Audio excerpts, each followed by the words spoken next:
On behalf of the Steering Committee of Upper Hudson Peace Action, I'm pleased to welcome you to tonight's event, a talk by Sovaida Ma'ani Ewing on the role that strengthened global governance can play in creating a peaceful world. Upper Hudson Peace Action is one of nearly 24 community and campus chapters all across the state of New York.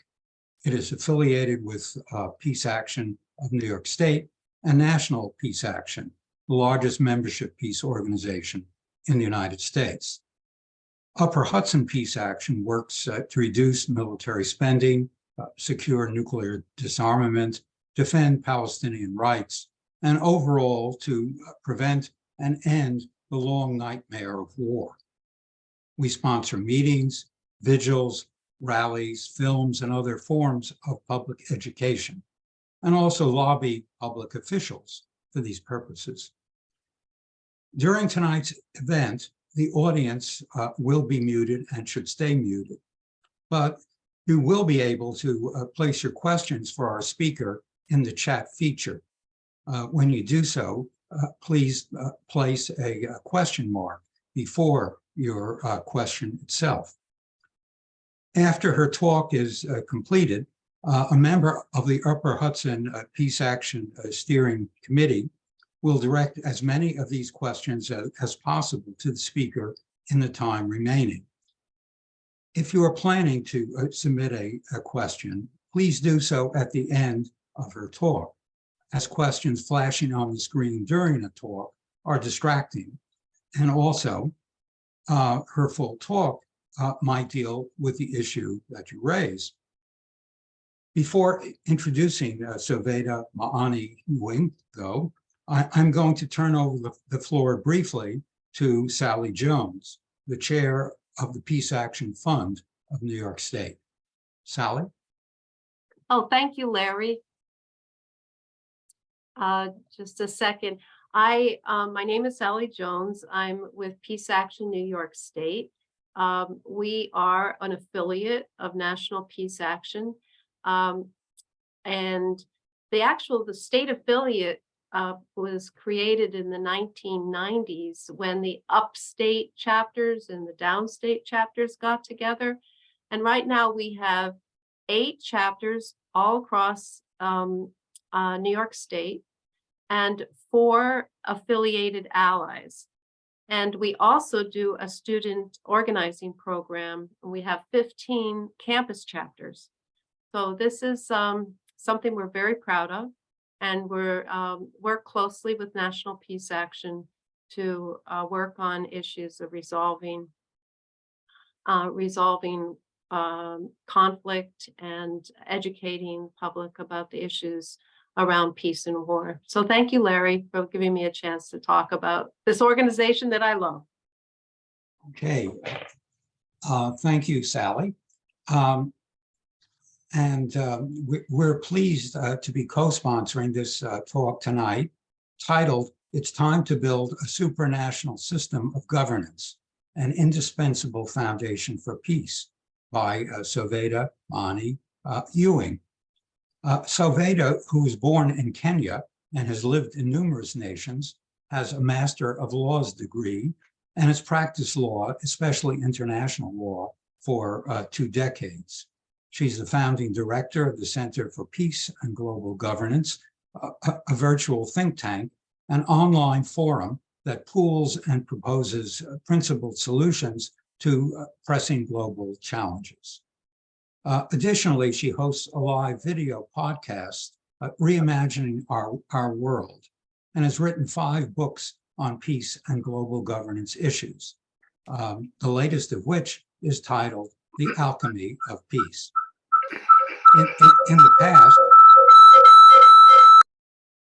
In the past, she served on the board of the Interfaith Council of Metropolitan Washington, D.C. Currently, she is a board member of the Citizens for Global Solutions Education Fund, which is where I became acquainted with her and her work.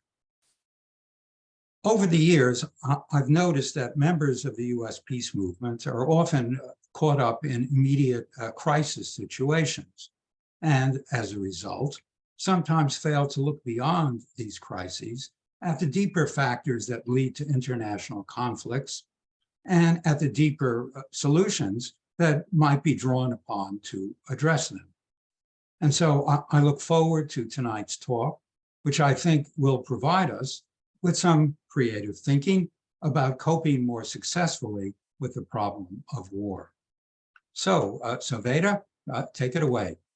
Okay, thank you for that very gracious introduction. I'm delighted to be here with all of you and to meet a whole new cohort of fellow peace activists. I'm going to share my screen now. It's one of the joys of the Zoom world. I normally, when I'm speaking, don't like to have notes in front of me, but here goes. That way, we'll make sure that you all stay awake and that you can follow along more easily. Although I've never yet put anyone to sleep, so okay. Hopefully you can see it. All right, the title for this evening is It's Time to Build a Supranational System of Governance, an Indispensable Foundation for Peace. There comes a time in all our lives when we have to stop and take stock of where we are, make sure we're heading in the right direction in life. This is true for our individual lives and our collective lives. And make sure that we know what destination we're heading to so that we can arrive there and not be surprised when we get to a destination we don't want to be at. As a global community, we're really long overdue for this stock taking. It's time for a clear-eyed assessment of the choices we've made that have gotten us to where we are today. So if we don't like where we are, we can just, again, as I said, engage in this clear-eyed assessment, say, okay, here are the choices that got us here. What can we do to change it? What different choices can we make going forward? This is a really important fact, so I'm going to just hammer it home one more time. We are not consigned to repeat our past. At every moment in our existence as a collective unit, we can make new, more empowering and constructive choices. And knowing that we have a choice is very liberating, empowering, and motivating in and of itself. But in order to create better choices, we need to first have a vision of where we want to end up, and then look at where we are, and then determine the steps that we need to take to bridge the gap between where we are and where we want to be. And this is really the purpose of this talk, is to propose some practical, politically palatable, and high impact steps we can take to get from here to a better world, a more peaceful, secure world. That's really what our common goal is. So where are we right now? Our world is being buffeted by crises on every side. Humanity is hurtling over in the direction of a cliff top. If you imagine a high-speed train, that it feels like that's what we are. And we're just mindlessly increasing our speed and accelerating as we approach the edge of this cliff. We've got to change course if we want to not suffer inordinately. We're already suffering. Many people in many parts of the world are suffering inordinately for a variety of reasons. Many of our global crises are existential, and many of them are collective. So we have climate change, which is the slow-moving, horrible storm. If we thought COVID was bad, climate change is, COVID times a million, essentially. Climate change leads to food insecurity, water insecurity, energy insecurity, and so many other things, floods, droughts, wildfires, displacement of people, and political conflict. Another existential crisis is the threat of nuclear war that we thought we had put behind us, but the conflict in Ukraine has demonstrated that it's once again a very real specter.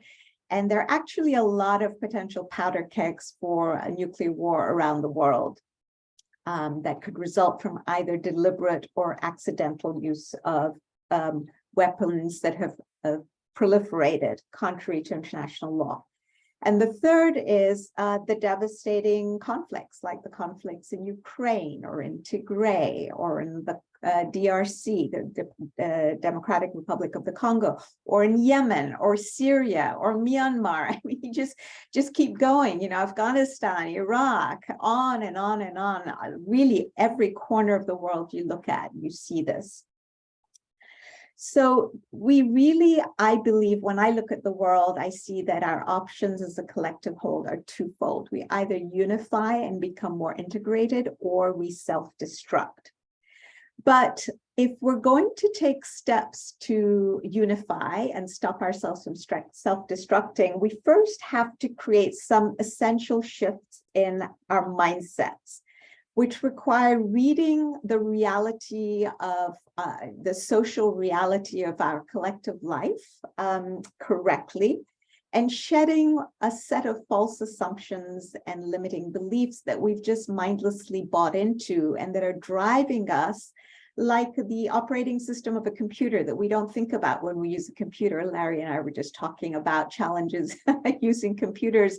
And none of us, at least Larry and I, aren't familiar with software coding. And so we don't really understand who coded what and how in order for this Zoom piece of software, for instance, to do what it's doing. We're just at the mercy of what it does. And the same is true for our individual and collective lives. So it's really important to identify what these underlying drivers are, bring them to the light of consciousness so that we can choose which ones serve us and which don't. The first mindset shift involves recognizing that humanity as a whole, the history of humanity, is one of evolution, an evolution that is marked by ever-widening circles of integration. We started with owing our loyalty, primary loyalty, to the family, then it went to the clan, the city-state, the nation, and then we kind of got stuck there. The next inevitable stage in our global societal development is when we get to the point where we recognize that we need to owe our primary allegiance to the globe, to humanity as a whole. So I've got on this slide, buckle up, humanity is now navigating a turbulent adolescence. It explains a lot of our bad behavior. We've come up with a lot of stories that we tell ourselves that I think are very disempowering stories, like, oh, human beings are just evil by nature. We're always going to engage in conflict. Nothing's ever going to change. Well, gosh, if you really think that, we might as well just shoot ourselves and die now, because there is no hope, right? If we're never going to change and we're sinful and bad and prone to aggression, then what's the point in us even sitting here having this conversation? So it's kind of like our kids when they're at home. As parents, we don't give up on them when they're going through their teenage years, because we recognize that this is just a phase. They're acting out, and we, in fact, exercise more love, more patience, more compassion, and a lot more firm guidance, knowing and trusting that they will get over this phase and enter the stage of maturity. So the same is true of us as a human race. All right, so when we understand this, we understand also that we need to jettison the old stuff that, if you like, is sinking the ship of humanity. So old childish behaviors that no longer serve us, we need to let go of. And that means being courageous enough to recognize that there's certain laws, institutions, policies, ways of doing things, ways of organizing ourselves societally and internationally that no longer serve our well-being and happiness. And that these things, laws, institutions, policies, are really there to serve our interests, not for us to sacrifice ourselves to maintain them at whatever cost. We see this in various societies. We see this in our country here in the United States, where in the name of preserving like a particular thing that, say, the framers of a constitution from a couple of hundred years ago put in the name of saving that, we're willing to sacrifice thousands of lives and well-being just to uphold those. So we really need to stop and think about what it is we're doing just generally. So it's time as humanity to develop new tools and capabilities, and we'll come to that in a second. first I want to examine the second, a mindset shift. Okay, I see this. I've got this quote from Albert Einstein here, which I love, that insanity is doing the same thing over and over and expecting different results. This is all part of the really examining what we've been doing so far and then doing something different. Okay. Second mindset shift is to recognize the reality that the world is so interdependent and interconnected in an unprecedented fashion that humanity has become like a single organism. So think of the human body. The human body is a single organism, and yet each of the organs and limbs has its own function that it plays and differs from the other. But we don't say, oh gosh, the kidneys are different from the liver, how terrible. Let's either discriminate against the kidneys or let's make them feel like they're less than the liver. And it would certainly be nonsensical for the liver to say to the kidneys, I don't care if you're diseased or you're cancer ridden, I'm out for number one. And yet we live in a world that's interconnected where one country happily will say to another country, well, we're more important than you. So, hey, we don't care that you're having problems. If we had any doubt that humanity has become this single organism, we just have to look at the war in Ukraine. I think it's, COVID should have done the trick. It should have demonstrated to us our oneness and our interconnectedness.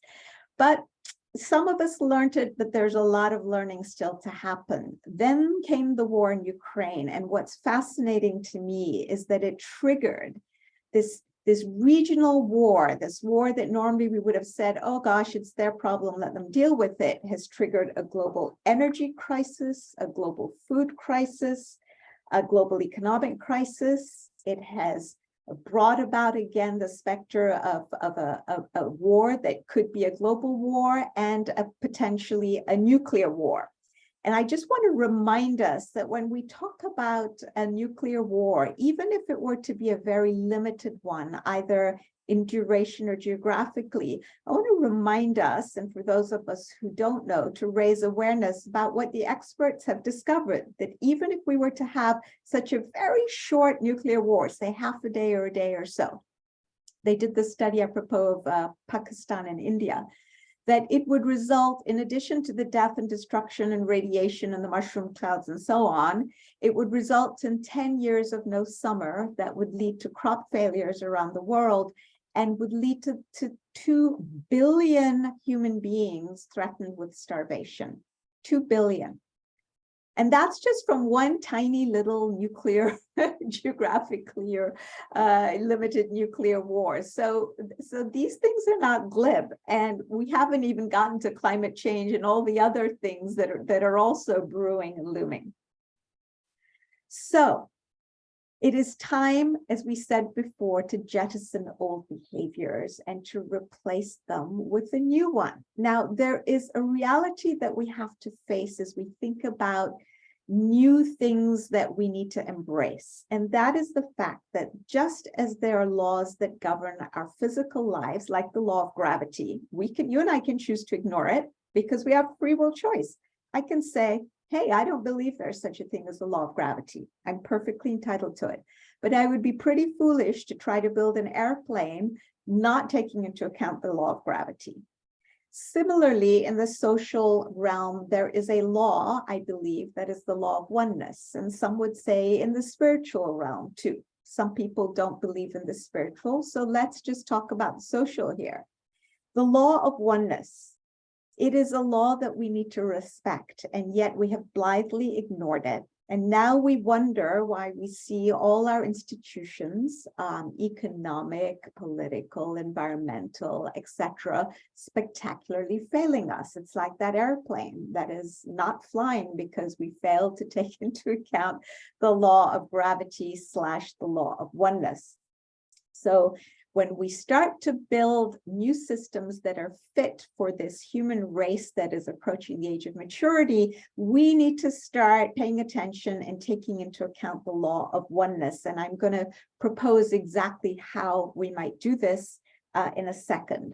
But first, let's go to the third mindset shift, the butterfly effect. if you look at what's happening in the world, you'll see that we are witnessing two simultaneous processes of integration and disintegration. Both are essential for us to transform and get to the next stage in our collective development, i.e. our maturity. And a really simple, good analogy is that of the metamorphosis of the caterpillar to the butterfly. As the caterpillar gorges and gorges itself and keeps shedding and molting its skin, eventually it cocoons itself. And what happens is that's the really interesting stage. Within the cocoon, even though we don't see it, two things are happening. On the one hand, the caterpillar is excreting these enzymes that are like acid, that are literally destroying its own body. So all the disintegration we see in the world today and the failure of all these systems and institutions can be likened to this caterpillar destroying itself. However, also not seen by the human eye is the fact that latent within the caterpillar have always been some sets of cells called imaginal discs. And they are the cells that correlate to the different parts of a new being, the new butterfly that will eventually emerge. And while this process of disintegration is going on in the cocoon, at the same time, these imaginal cells start to very rapidly multiply until they become the parts of the butterfly. And once the butterfly is fully formed and ready, it bursts forth from the cocoon. The process is very messy. If you were to poke a hole in the cocoon, it is icky and disgusting and smelly and gross. It's very similar to what's going on in our world today. It is disgusting and gross and painful, and people are suffering. And you look at the pictures of the death and destruction, and you look at the COVID rates of death, and you look at climate change and the droughts and the floods and the heat waves and on and on and on. Yes, it's messy. And yet I look here at you guys, all of us really. So you've got two peace activist groups just in one state in this wonderful nation that are working towards the process of integration, of building a new and better and more peaceful world. And this, you are these imaginal discs, and these imaginal discs need to proliferate and multiply rapidly. So this process of integration needs to be bolstered. The process of disintegration is spectacularly functioning of its own accord. It does not need any more help from us. But we do need to help the process of integration. And I think that's what we're here to do tonight. How do we build new tools and capacities and institutions and policies in which the three main themes are collaborate, cooperate, and consult? Very, it's nice that they're all three start with C's, so they're easy to remember. Now, when we bring together all the mindset shifts we look at, our maturation process, the existence and application of the law of oneness, and so on, in practice, what this means is that we need to recognize that this world that we're in has as its most severe problems that are global and collective in nature. Therefore, they demand collective solutions, and yet we lack precisely the collective decision-making and enforcement institutions we need to solve the problems like nuclear proliferation and climate change and global economic recession and global food crisis and so on. So it's time to bridge this chasm between our system of global governance as it exists, which is a very rudimentary and primitive form, and create the institutions fit for purpose to serve the needs and challenges of the 21st century and beyond. Now, a good example of the fact that we need this is we see this. I'm not going to go into this in detail because it's self-explanatory. You know, we look at how we're dealing with global warming, the craziness of having had 27 COP conferences where we still aren't at the point where we can come up with binding rules for each nation to cut back on its carbon emissions. And we're relying on voluntary pledges that even if all of them were met, which many of them are not being met, we would still be looking at the globe warming 3 degrees above pre-industrial levels, as opposed to limiting it to 1.5 degrees. We look at war and conflict, we don't seem to be able to have solved it. Ukraine again, and all the wars in other places that we mentioned before. The global energy crisis that we've known for years was going to come, that we worried that one nation would hold others hostage when it came to energy. And here we are, we didn't do anything about it. The global food crisis, the global economic recession, and on and on. So our plight is really best summed up in the following analogy, which I love. There is a Singaporean diplomat, Kishore Mahbubani, who said that humanity used to be like 193 boats bobbing on the sea of international life, and our concern was just not to bump into each other. He said those times are long gone. We're now 193 cabins on a single ship. And while each cabin is beautifully functioning internally and has rules and crew to take care of the internal cabins, that has stewards, the ship as a whole lacks a captain and a crew. And this is what we've seen. We've seen this tangibly in the last 3 years. When COVID hit, there was nobody at the helm of the global ship to right it. We've seen this again with Ukraine, and we see this with the global economic recession, and so on. As Buckminster Fuller famously said, you never change things by, by fighting the existing reality. To change something, you need to build a new model that makes the existing model obsolete. And I'm going to now turn in a second to what that could look like, tangible, concrete proposal. It's going to require that we be willing to radically reconceptualize our understanding of society by starting to understand that all our interests as nations are actually fused, and that we need to stop playing this game, which is futile, of trying to maintain an equilibrium of competing interests. That's not worked. We've been doing it for hundreds of years. So definition of insanity, again, is to keep doing the same thing, expecting a different result. We ain't going to get a different result. So it's time to build a viable supranational system of global governance. So I'd like to propose that we do this in 2 steps. There's some interim steps that we can take, because things have to be politically palatable, and we need to be able to bring the people of the world along. If we want to take too big a leap at once, people get scared and we end up doing nothing. So we need to take some interim steps leading to an ultimate step, and I'm going to unpack what they are. Let's start with the first of 2 interim steps that I think we could begin to take today. The first is by building a supranational global authority to manage and/or own critical sources of energy and ensure their equitable distribution at reasonable prices.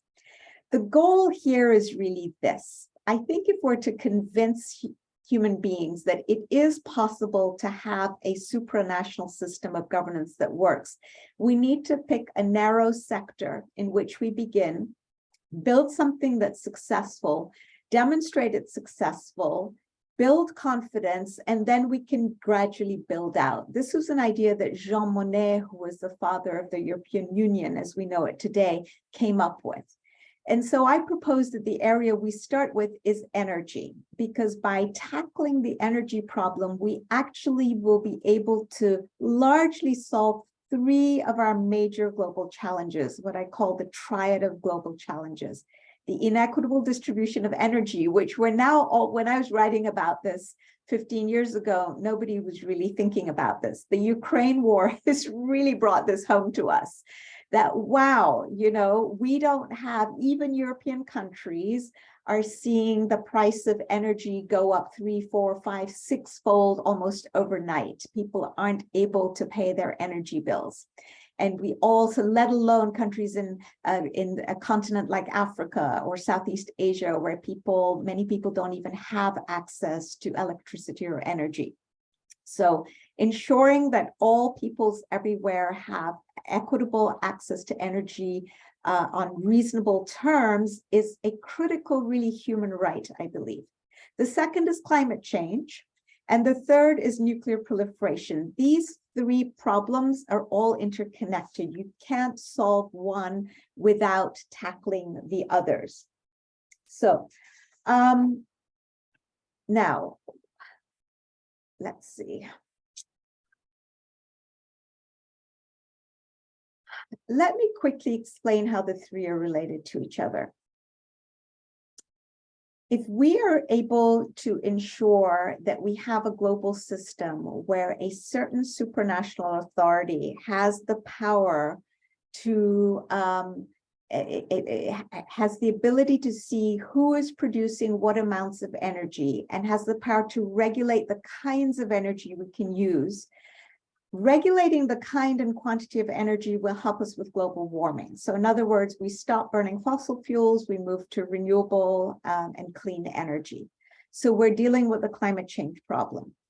We know from experts that at least in the short term, at least the next few decades, we're going to need to have nuclear energy in the mix. The idea of having nuclear energy makes many people very nervous because we think not only about the health consequences and the safety consequences of nuclear energy, like we think about the Fukushima disaster, but we also think about it being, terrorists getting their hands and making dirty bombs. So again, pooling all sources of energy in the hands of a supranational agency where it's very transparent, where the whole world is aware of who's producing what, when, what the needs of everybody are, making sure everybody has equitable access. All of these are, and then creating a system, and we'll come to it in a second, of ensuring that this global, this supranational body also has the ability to regulate arms control. And that's the second interim step, a system of collective security that I'll come to. These are all interlinked with each other. So the pooling of all the sources of energy, oil, gas, nuclear, everything else in the hands of a supranational global authority, very similar to the European coal and steel community, which is our historical model for how to do this. It was very successful, by the way. Coal and steel in the aftermath of the Second World War was the equivalent of our oil, gas, and nuclear today. And we'll get to how these nations in Europe were willing to cede sovereignty over a critical economic sector upon which their entire economic well-being relied, especially in the aftermath of the Second World War. They were willing to cede sovereignty to the hands of the supranational authority that they didn't even get to elect, and to have it create rules that were then binding on them. And that they could use their courts, their courts could be used to enforce these rules that the supranational authority created. It's a fascinating story, and I've written about it at length. Later I can tell you where you can learn more about it. But one of the key features of this supranational authority needs to be that we weave into it a set of global ethics or shared principles that we also need to identify. We cannot just start building new institutions without ensuring that baked into them, into their structure and processes, a certain set of principles, starting with the law of oneness, right, that we talked about, to ensure that they won't go the way of our past institutions. Interestingly, a lot of current thinkers have started to arrive, and politicians and people who really have been involved in international affairs for decades have started to arrive at the same conclusion. They include people like the former foreign minister of Australia and former head of the International Crisis Group, Gareth Evans. They include Professor Ian Golden of Oxford University. They include Pascal Lamy, the former director of the WTO. So these are not just people whose heads are in the sky and who we can accuse of being pie in the sky. These are really hard-nosed, hardened politicians and people who have been involved in global affairs. And thank goodness that they're coming round to it as well. Kishore Mahbubani also, he was Singapore's representative on the Security Council for a number of years and president of the Security Council. And he's also a very well-respected professor at the National University of Singapore. So we need to weave these in. I wanted to have pointed this out. What sorts of principles are we talking about? Principles of oneness, of justice and equity that lead us to understand, for instance, that if we want to ensure the advantage of one nation on the face of this planet, the only way to do it is by ensuring the advantage of the whole. So if the kidney wants to ensure that it is the healthiest it can be, its best bet is to ensure that the entire body is healthy and that we have a good diet and that the oxygen levels are good and the food is good and we're exercising and everything is clean and no other member of the body or organ is diseased. So that's how we maximize our well-being as nations in this interconnected organism. Equitable and equal treatment so that, for instance, we don't engage in discrimination. So if there's genocide in Africa, we treat it as seriously as we treat genocide in Europe, so that while we don't turn a blind eye to the genocides in Darfur and the DRC, where 8 to 10 million people died just during a few years of while King Leopold, Emperor Leopold reigned. And we talk a lot about the Holocaust in Germany, but nobody talks about the 8 to 10 million who died in DRC. That's a horrific number. And they died brutal, brutal, brutal deaths. And we won't turn a blind eye to the Rwandas and on and on and on, right? We're happy to go into Bosnia, we're happy to go into Kosovo, we're happy to go into Ukraine because they're in Europe. Well, we need to start treating all of these genocides on an equal footing and focusing on the collective versus the national good. So let's look at the supranational agency for a global authority for regulating energy. Let's look at some of the features that we end up having in this agency when we apply the set of global ethics. And we can talk later, and maybe this is a question some of you want to ask, you know, how do we arrive at a system of shared global ethics? We've done it before in the world, and I'm happy to share examples with you and to try to convince you and persuade you that it is not only possible, but it's been done before. But let's go back to our supranational global authority. When you apply the law of oneness and of equity and justice alone, you end up with a bunch of things, which is exactly what happened with the European coal and steel community. First of all, you have democratic legitimacy. So I propose that in the system that we create, members of all national legislatures elect 2 individuals. And then once all the 193 nations have elected those elected, so 193 times 2, they elect from amongst themselves 19 members to serve for a period of time. The world can decide 3, 4, 5 years, whatever we deem appropriate. Secondly, these people who serve in the interests of humanity as a whole, because it's a supranational body, have autonomy both in their decision-making, so they do not seek or accept instructions from their national governments. Jean Monnet did this with the European Coal and Steel Commission, and it worked. He said, surely we can find a handful of human beings who are capable of rising above national interests and have the interests of these 6 member nations as a whole in mind.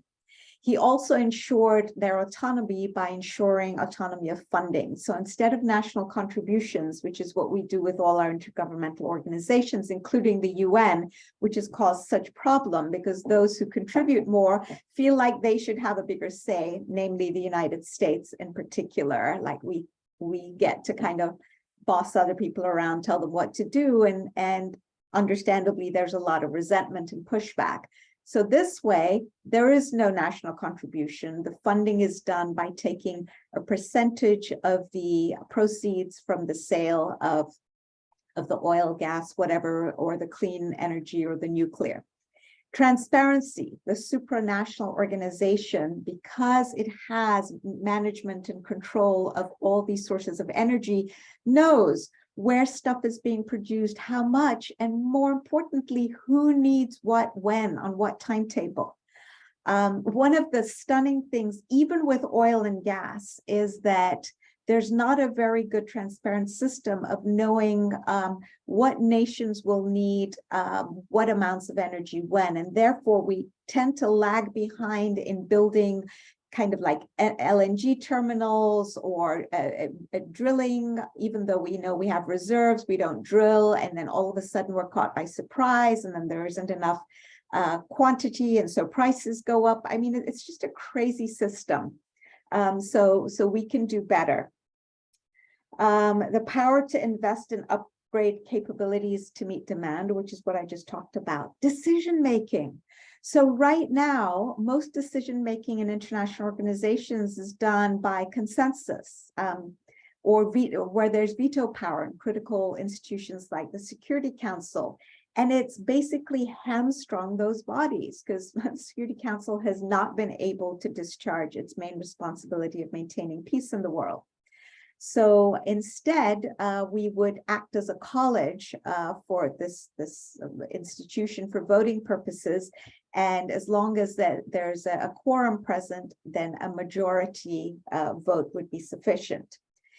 We would need the power to enforce the rules. So again, unlike the Security Council and the UN General Assembly, which can just pass resolution after resolution with no standing force to actually enforce these, we would be able to enforce these rules using the courts of all the member nations, just as the European Coal and Steel Community did. In addition, the organization would have the power to enforce its rulings through fines and sanctions.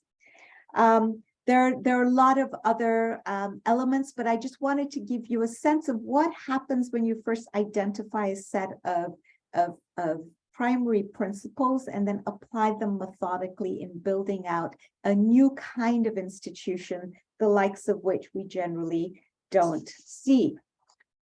Again, for those of you who are skeptical, we know it's been done with the European Coal and Steel Community.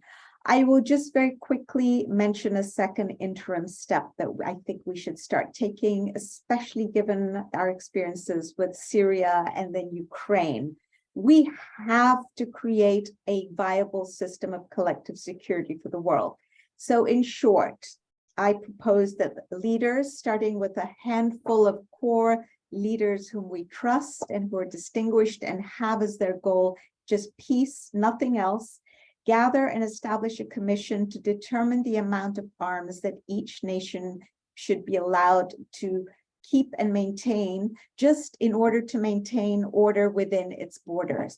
By the way, this was one of the points that was proposed by Woodrow Wilson as part of his 14 points before the League of Nations was created. FDR in the Atlantic Charter, which was the basis on which the United Nations was formed, also came back to this principle. We still haven't been able to incorporate it, but I think that given all the suffering that we've now seen, maybe humanity is ready to take the next step. Then the rest of the arms, so the difference between what each nation needs to maintain order within its borders and what it has needs to be destroyed under international supervision. And all nuclear arms must be destroyed in a phased down fashion going simultaneously across the board. No one nation can be allowed to hold on to nuclear weapons. The risk is just too great that they'll be used accidentally, if not deliberately. Then we need to come to international agreement that if one nation arises to destroy the peace of the world, all the nations will arise to bring that government to heel using an international standing force. So that is another thing we need to create. We need to create an international standing force to which all nations contribute troops and equipment so that everybody has a vested interest, that is under the auspices of a global executive that, again, there's a lot of material here that would need to be restructured. So not the current Security Council, because it's not representative of all the nations of the world. There is no trust that it acts the way it should. The way they vote needs to be rehauled. And it has to be, this standing force has to function in accordance with predetermined rules that apply to everybody equally. Again, that principle of equity and justice, you treat everybody equally and even-handedly, and in service of justice. So what's interesting to me is that in the aftermath of the Ukraine war, we saw President Zelensky come and address the US Congress. And I don't know if you remember, in his address, he proposed the creation of a U-24, a United for Peace 24 standing force. I was very sad to see that the press did not pick up on this, because he explained what he thought this was about. This was not about Ukraine. This was a global force that would be created precisely in the spirit of nipping in the bud any disturbance of the peace, similar to what happened, the illegal invasion of Ukraine. So soon as that kind of act of aggression happens anywhere, or what happened in Syria with a leader starting to use chemical weapons against his own people, right? Then this force would step in within, the 24 stood for 24 hours, would be able to move within 24 hours to nip this thing in the bud. That is the kind of world towards which we need to move. I'm not here to say I support or don't support President Zelensky. I am not, I'm not engaged in partisan politics or taking sides, but when I hear an idea that sounds like it's a good idea for all of us, then I'm happy to embrace the idea, regardless of whose mouth it comes out of. And that is our ability to kind of gauge a truth for ourselves, right? We all have independent minds. So I think that particular idea is a brilliant one. The ultimate long-term goal towards which we're all driving with these interim steps is in the long term, and it's going to take time to get there. We want to create, I believe, a world federation of states, very similar to what we did in the United States, moving from a confederation of 13 loosely associated states to a federation. We unified and integrated because we realized that by doing so, we would be stronger and we wouldn't fall apart. This similarly at the global level, if we take those principles of federalism, we would create a global legislature that had the authority to pass binding legislation in certain narrow spheres where the collective interests of humanity are at stake and where the only solution is a collective one, like with climate change. We need a world executive backed by an international standing force, so that when we have breaches of the peace like we saw with Ukraine, the world can step in and take on its collective responsibility to protect, which is one of the principles we've signed on to, and now have an institution associated with that principle and capable of implementing it. And finally, a world court that is reformed, that has compulsory jurisdiction, which our current International Court of Justice in The Hague does not have, and as well as a capacity to have its judgments be binding and enforceable, which again, the current ICJ does not have any means to enforce. And again, we would use the international standing force. All right, I'm going to skip this next slide, which is, there's a whole nother topic. If you're interested in it, please pick up my book, The Alchemy of Peace. There is a component to this whole conversation, which is the learning to elect fit leaders, the importance of changing our concept of what we think of power and authority, and therefore the way we go about electing fit leaders. That's a whole nother topic we don't have time for tonight, but I just wanted to flag it. And ultimately, we're at the point now, folks, where we need to act with courage and creativity. Robert Schuman, who signed on to Jean Monnet's plan for the European coal and steel community, famously said this: world peace cannot be safeguarded without the making of creative efforts proportionate to the dangers which threaten it. I think that is a wonderful marching order for all of us. If you're interested in the material here, I commend to you this book, The Alchemy of Peace. It's available on Amazon, both in digital form and in soft copy. It's about 6 essential shifts in mindsets and habits to achieve world peace. If you just want to know about the whole, how the European coal and steel community functioned and how we can use it as a model to tackle the 3 challenges that I talked about, you can look at Bridge to Global Governance, Tackling Climate Change, Nuclear Proliferation, and Energy Distribution, also available on Amazon. And if you just are interested in the final model, which is a world federation, and how, and kind of, if you want to know, be convinced that creating such an ultimate model will actually solve any one of our given global challenges. In that book, which is short, you can read in 45 minutes, I take a whole bunch of these global challenges and demonstrate how having such a global supranational federation would actually resolve these crises. So I thank you very much for your attention and patience, and I look forward to engaging with you. So I'm now going to stop sharing. And then I will look to Janine to. Great. Thank you so much, Sovaida. So I was actually going to ask you to plug some of your books, so now I don't have to ask you that question. So thank you very much for that. So I was flipping through pictures of people on the chat today, and I noticed that we had a lot of younger listeners, which is always exciting for me. So I'm going to ask the first question to give our viewers time to put a question in the chat. So I was very fortunate that Upper Hudson Peace Action contacted me to join, but I know other people aren't as lucky, and a lot of them don't know how to start. So other than Peace Action, do you have organizations that you can recommend for people? Or if they're not comfortable joining an organization, do you have first steps as an individual so that we can create the supernatural system? Okay, that's an excellent question. So I agree with you, Janine. I believe that we will get to where we need to be through grassroots action. And so that means raising consciousness at the individual level. There are a bunch of organizations that do good work. So Citizens for Global Solutions, on which Larry and I both serve on the board.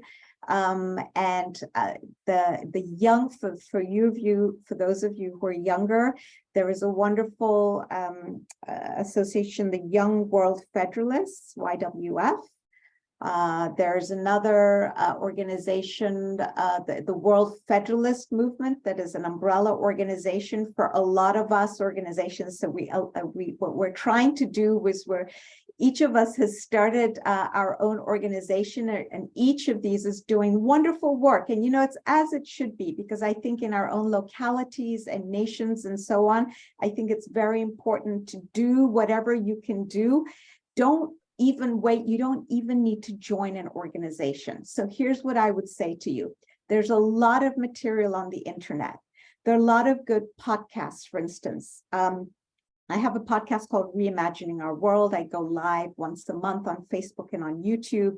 It's on the YouTube channel. It's called Reimagining Our World. There are other podcasts out there.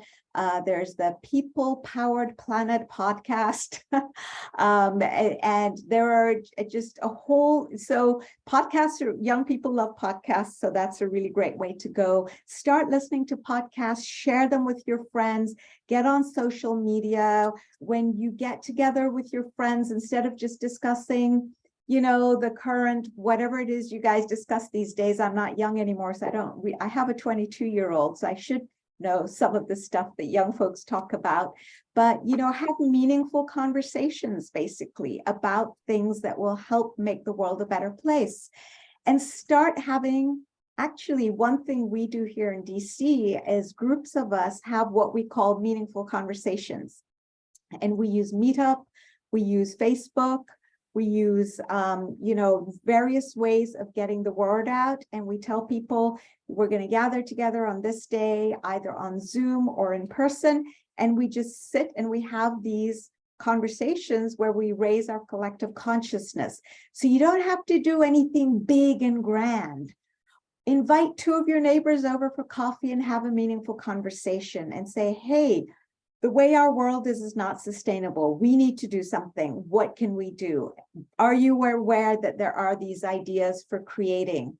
So that's how you start. First, we need to get enough people at the grassroots on board.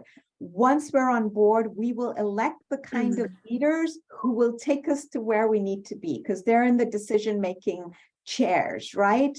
But right now, we're not conscious enough to elect the kind of leaders we need. That's why that topic is actually such an important topic. And that's why I devoted a whole segment of the alchemy of peace to that, because it's actually a critical piece of the jigsaw puzzle. Anyway, I hope that helped. And please feel free to reach out to me if you want to collaborate at cpgg.org. I'll just stick it in the chat, and then and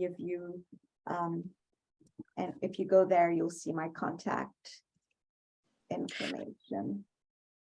So if anybody has any questions, please feel free to put them in the chat. So I wrote down act creative and I circled it. So I can only think of one creative thing that people are doing right now, and that's targeting museums for climate change. Have you noticed any other creative acts that people are doing? How about we hear from the audience? Have any of you heard of creative things that people are doing?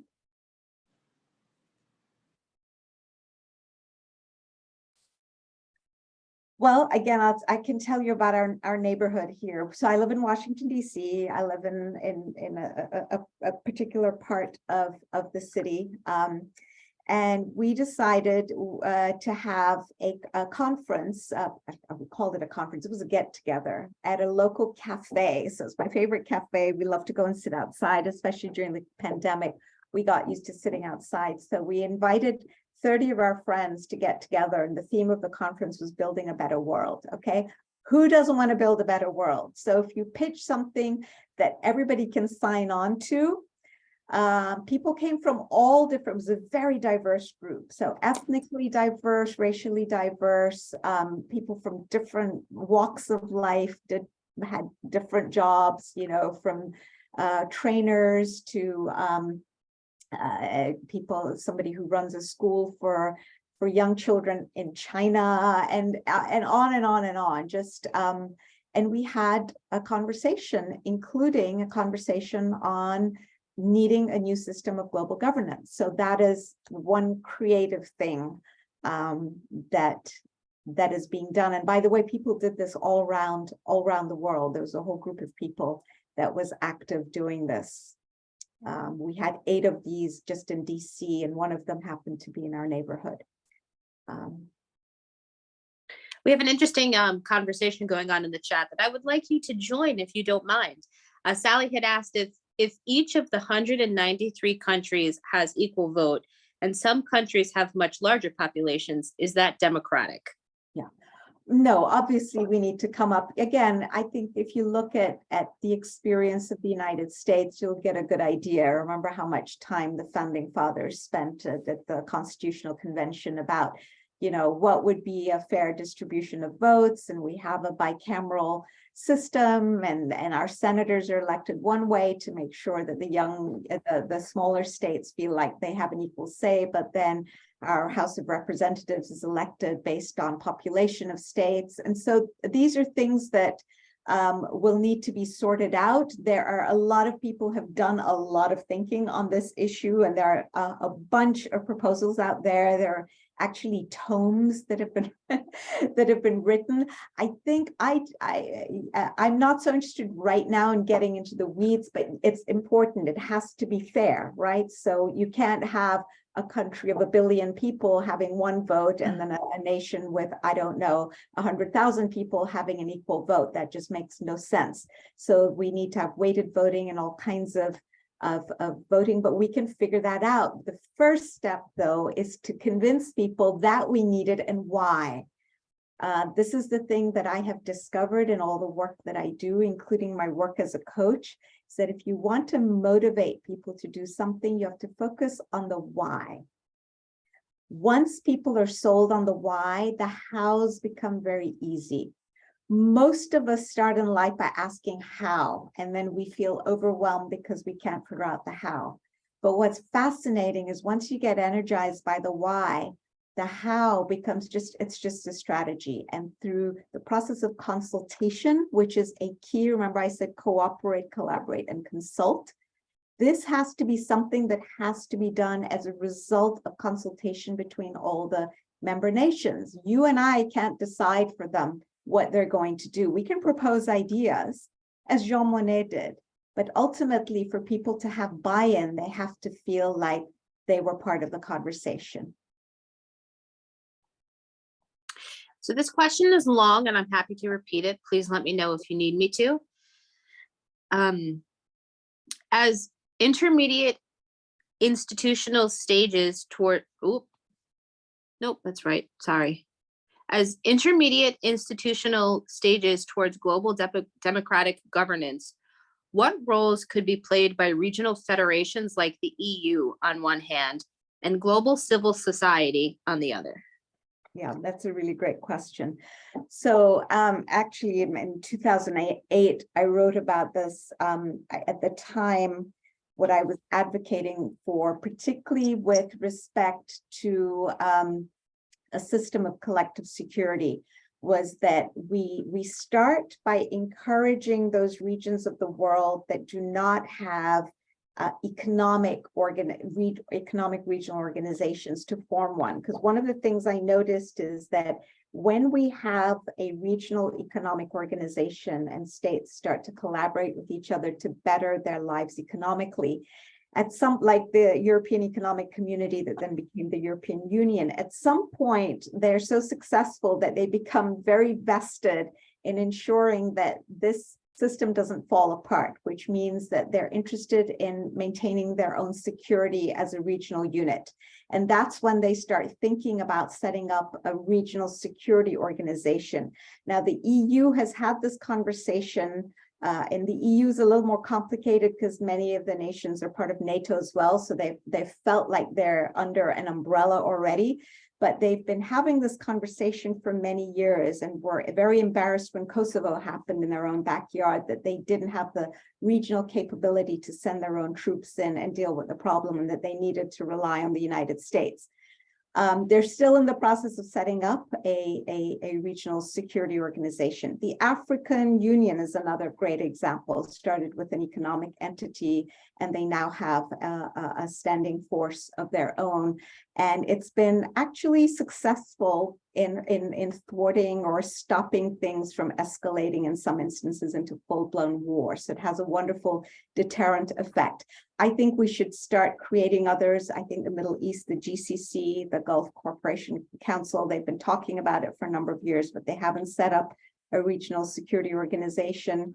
Southeast Asia could do with one, and on and on. And then once we create these regional economic organizations and security organizations, then eventually there's a whole ladder system that we can use to make the first units that become that are governed by their regions, but are still coordinating with the Security Council. And eventually the idea is that all of these will be merged and become separate standing units within their regions of a supranational standing force, but they'll be stationed in their regions so that when something flares up, they'll be closer to the action. But if that regional unit can't deal with it, then the Security Council can call on other regional units to step in. So yes, I think there is a whole way that we can do this, and it may be more politically palatable for countries and regions, people more comfortable when they have common languages and culture and so on, and when their own backyard is at stake, they're probably more willing to cooperate. Civil society, absolutely. Civil society has an amazingly important role to play. I am a little, while civil society has a very important role to play, I also want to highlight something that has concerned me for a number of years that I'm just going to put out there. It's just being frankly sharing my concern.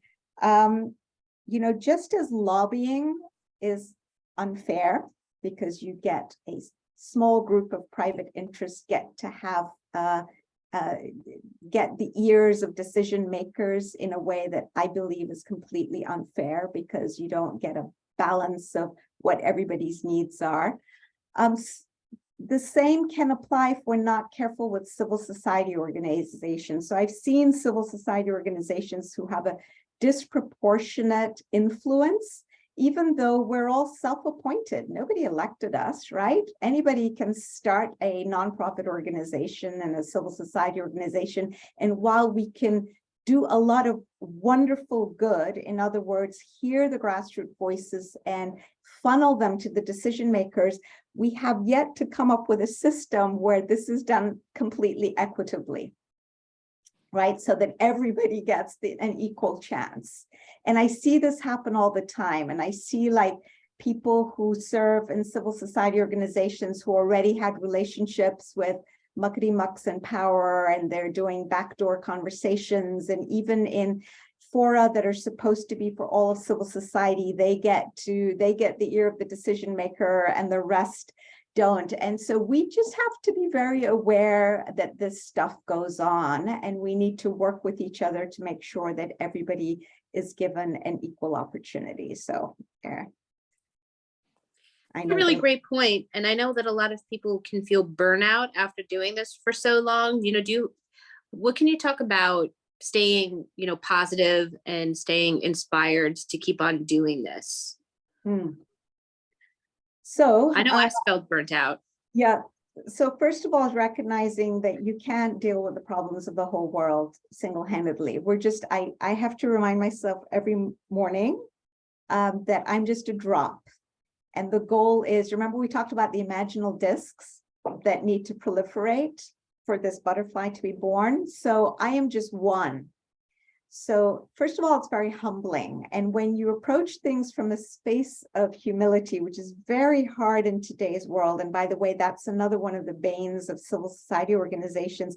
It's one of the reasons I chose as a lawyer for my 20 years of practice not to work for a nonprofit, because I dabbled in nonprofits and I didn't like them because people were very turf oriented. They didn't get money, but boy, were egos vested.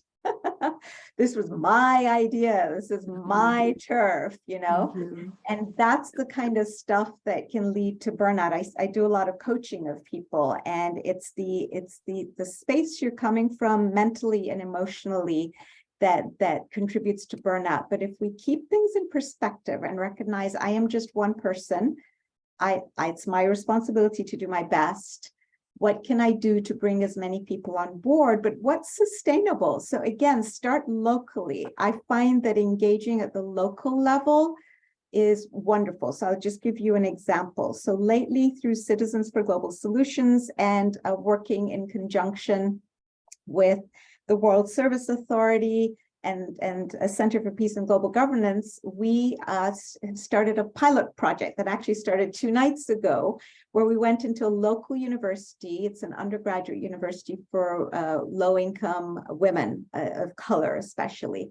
And we've started a pilot project teaching, sharing these ideas on global governance. And actually our first discussion was on global ethics and the need for identifying and agreeing upon a system of global ethics. We had 7 students. It was an absolutely phenomenal evening, right? I was just soaring on cloud 9 because these students were so wonderful, so engaged, so passionate. And that's all I needed. I didn't need to have 200 people. I have spoken to groups of 200, but you just keep going. You just do. When opportunities come, you take them. If opportunities don't come, you create them, and you create them locally. And eventually other opportunities will come. Things grow out. This is a really great question.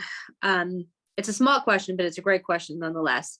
With this system, and I think our questioner means the supranational system. So with the supranational system, how would it change racism in the world? Okay, wow. Yeah. Guys want to solve all of it. Yes, say racism is, well, let's start with this country before we get to the world. I believe it's one of the most challenging issues that we face.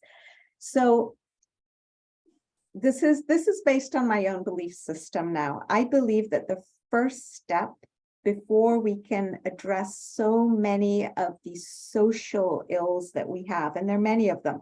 Racism is one big one. Gender discrimination is another big one. Religious fanaticism and the fight between religions is another huge one, not only in this country, but globally. But I think the first step is to put an end to war. So much of our energy right now goes into destruction, so much of our money. So energy on all fronts, human resources, financial resources. We need to stop that and then take that money. So right now, every year we're spending over $2 trillion on the military industrial complex. We need to stop that and start diverting that energy into creating and building up systems, social systems, addressing, anti-Black racism, the infrastructure, the institutionalized racism, the healthcare problems, the education problems, the housing problems. But, we keep telling ourselves we don't have money, and yet Congress just passed a bill, when was it, 3 weeks ago, saying that we would start funding $865 billion a year to Ukraine, just to one country. $865 billion. This is crazy. Just doesn't make any sense, right? The whole world needs to come together to put an end to this scourge of war. Once we've done that, then we will have some breathing space to tackle these key problems. And these are basically, again, based on need mindset shifts. Once we understand this law of oneness that I talked about, when we truly understand that you and I are, I believe, spiritual beings having a physical experience, and that the color of my skin or my gender are a zero, they're neither plus or minus, they just are conducive to the beauty of the diversity of the human race, and that's all. And we get to a point from just tolerating each other to celebrating our differences as we would different flowers in a garden, as opposed to insisting that they all be the same height and shape and color and fragrance. Then we're talking. Then, as they say, we're cooking with gas. And that's when we start to be able to more easily overcome problems of racism, because it's based on a deep understanding of who we are as human beings. What does it mean when we say we're one body that is interconnected? If I say that the Black members or the Asian members of this body are, they're less than, wow. It's based on pure ignorance of the reality of our social existence, right? And I end up suffering as a result. It's not just going to bite the person I'm discriminating against. It bites me and makes me a lesser person. And so this is a very involved and long question. What steps could be taken by us in the US to get the US, which has a culture of exceptionalism and enjoys its role as sole superpower, towards acting less nationalistically? How is it going to happen? I think it's going to come once we've suffered enough. The question is, what are we going to deem enough? At some point, I firmly believe, again, for me, looking at history, I think this is where we're going to go. When I look at the European Union and how the European coal and steel community came out of the embers of the Second World War, I had hoped, honestly, that COVID would get us a part of the way there. Again, I'm just one individual, and I'm sharing with you my individual thoughts.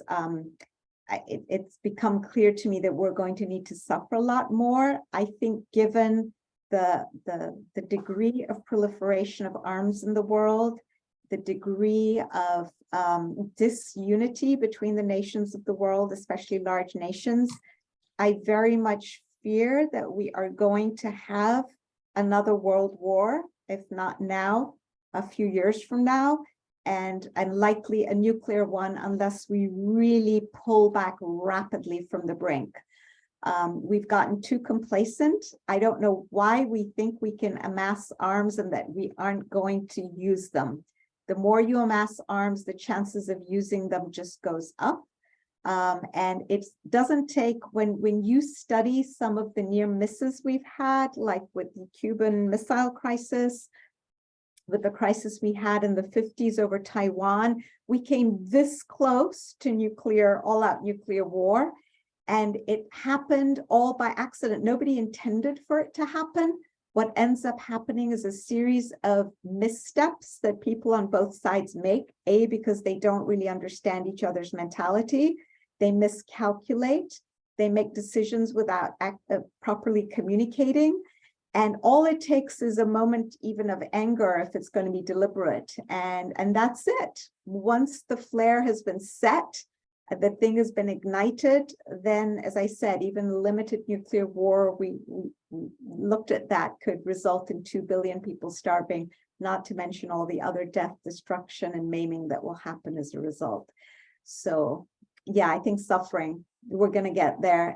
But we have choice. We can say, okay, we've suffered enough now, right? So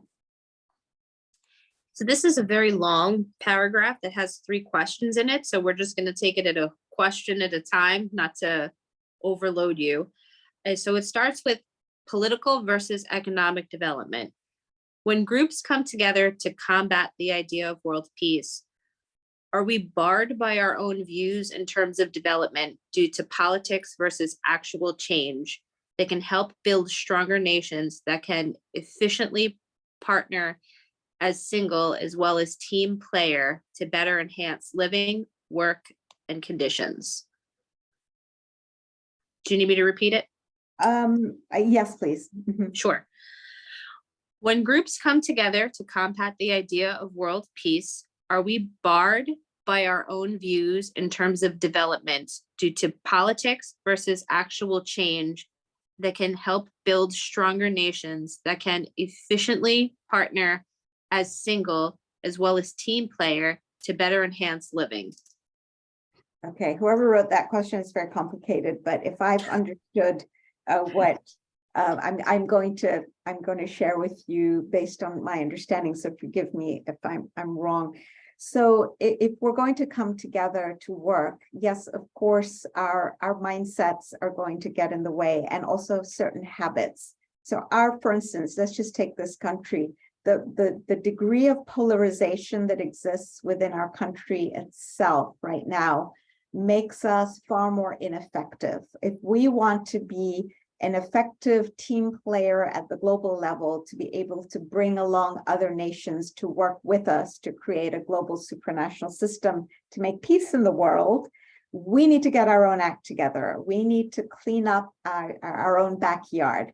And that means overcoming polarization. Now, again, I have a whole chapter on this in The Alchemy of Peace, because it's a very critical question. You know, I think I'll just share an analogy and stop there. And then if you're interested, you're welcome to go read. For any of you who've either known somebody, or if you yourselves have had an autoimmune disease, you will have learned from your doctor that once you have one autoimmune disease, the chance of getting another one goes up tremendously. And in fact, a lot of people, they come in clusters. So if you have multiple sclerosis, you're likely to also get at some point lupus or rheumatoid arthritis or vice versa, and on and on and on. And they now view type 2 onset diabetes as an autoimmune disease as well. So very fascinating. And what ends up happening is these diseases are really symptoms of a deeper problem to do with inflammation that's gone rampant in the body, that's out of control. Our disunity in the world and in our country is the root cause of a lot of problems that we see. It is the root cause of racial problems, the political polarization, the tribalism, you name it. And we need to really understand that if we're going to be strong and a healthy body, just as a nation, so if we're one organ of the world body, we need to make sure we as an organ are healthy. And so it behooves us to do what it takes to unify ourselves. It's okay to have different viewpoints, but if we are going to denigrate each other because we have different views, then there's something terribly wrong with that picture. Honestly, it's a sign of insecurity to want to denigrate somebody else just because we happen to have different views. And we need to learn to hone the capacity to consult. So again, I want to offer a view of consultation. So to me, consultation is a tangible expression of the principle of justice. Remember, we said one of the global ethics we need to embrace is equity and justice. So consulting means when you, I, and several other people come and we look at, say, a gem, and I look at it from one angle and I see red, and you look at it in the way the light hits it, you see blue, and another person sees yellow. We could do one of two things. We could argue with each other and say, no, I'm right. I see red and it's only red. And you do the same, and then we end up in conflict. Or we could raise our collective understanding by being able to stand in each other's shoes and look at things from each other's vantage points and say, wow, isn't this amazing? This gem actually has all these different facets to it. And now what can we do? So this principle of consultation, which means really the ability to detach our egos from our viewpoints, is a really important skill that I think we need to start teaching in schools. You know, George Washington, our first president, warned us against the polarization that would ensue from having political parties. So remember, I said we need to radically reconceptualize society. I think one of the things we need to start reconceptualizing is getting rid of political parties, because they're not interested in the collective good. Most people are just interested in rah, rah, rah, my sports team, my party. As long as my party wins, we're good to go. But without stepping back and saying, is this actually serving the interests of the United States of America? Because my health depends on the health of everybody else around me. And I don't just mean physical health. I mean, you know, the way I behave.